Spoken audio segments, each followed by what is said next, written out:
Hi everybody, Nick Sheltron here. Hope you're having a great day. I'm out here walking my dog, thinking about NHA's professional development. And I think professional development that we like to focus on as an organization for three reasons. The first is what I would call a quality quantity problem. First of all, I'll talk about the quantity problem. We hire many people, more than 1,000 teammates each and every year to work in our schools. Many of them teachers, some of them deans, a few of them principals, but a lot of new people each and every year. So it's a high quantity of professional development need we have across our network. Second of all is quantity. If you look at our internal data, you'll notice that a 9-box data for teachers, for example, has gone down over the course of the last few years. So about, I think, 44% of our teachers are in low technical rating this last fall. So that means that those people are coming in day one, maybe with the heart of education, but not the skills of it. So that's the quality problem. So quantity, quality. Number two, if you think about it, it's a timing problem. When we hire people, it's not always just over the summer when things conveniently line up for live events that we can orchestrate, bring everyone together. We hire people all throughout the year. Hiring is a year-round endeavor. And number three is a financial problem, actually. There's financial decay in the educational model. What do I mean by that? If you look at the rate at which ed funding goes up, and thankfully it has gone up the last few years, it's not going up as fast as inflation. We've all heard about inflation. And so basically it means that each year our buying power is a little bit lower. So if we are going to address this professional development problem, it can't be through spending a lot more money. So we've got to think about this problem differently. And when I think about things, I try to think through things differently. I don't know, sometimes I look to other industries. Maybe about 15 years ago, a book came out around the founding of Google.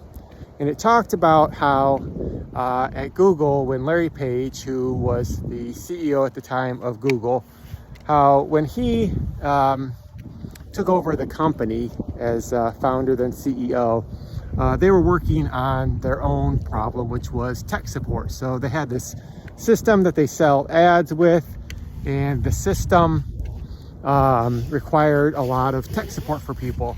And so the tech support team kept on coming to them and saying, we need more and more people to answer all the questions we're getting. And Larry Page basically said, well, we're never going to be able to hire and afford to hire enough people to answer all the technical problems that people across the world are going to have using Google, because Google's going to be that big, right? Google's going to be this huge company. So he said, we need to build something that's scalable. And so they built, they really pioneered one of the first kind of like online, really robust help systems where you could easily search and find your own answers. And that was how they were going to scale to that problem. When I think about NHA, we're only getting bigger. And I think this professional development problem is not going to go away anytime soon. We've got to think about how we scale that problem. That's why we're talking about scalable PD, and that's why we're asking you to work on scalable PD. What is scalable PD? Scalable PD, in a nutshell, is a suite of online courses, mini courses, micro courses that people can take where they can get kind of real-time professional development by watching these carefully crafted videos around the skills they need to do the work that they have to do each and every day in school. So if you think about a teacher, it may be a short video as part of the basics of instruction. Maybe it's a video on turn and talks. Maybe it's a video on circulation. Maybe it's a video on unit unpacking. Maybe there's a lesson on various aspects of math pedagogy. There's just a lot of things we could do. If you're a principal, maybe it's how you do O3s or observations or things like that.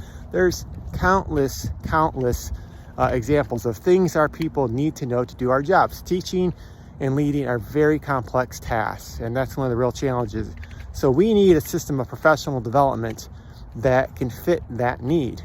The other part of this that we have to remember is that just watching videos doesn't change anybody's life. We already know that from professional development, our own history and anybody else's.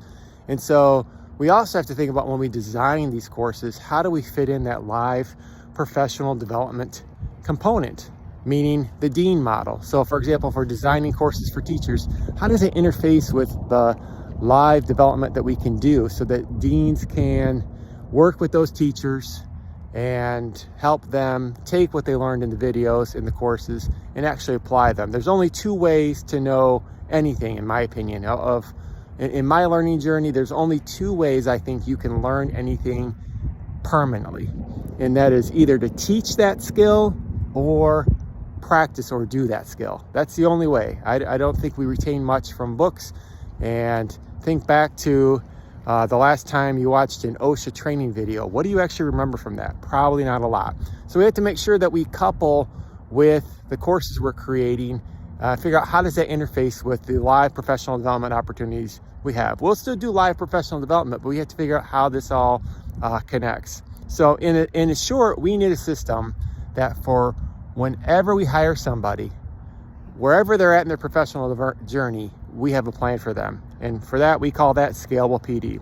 Thanks so much for working on this project. It is, I think, a critical initiative at NHA. Have a great day.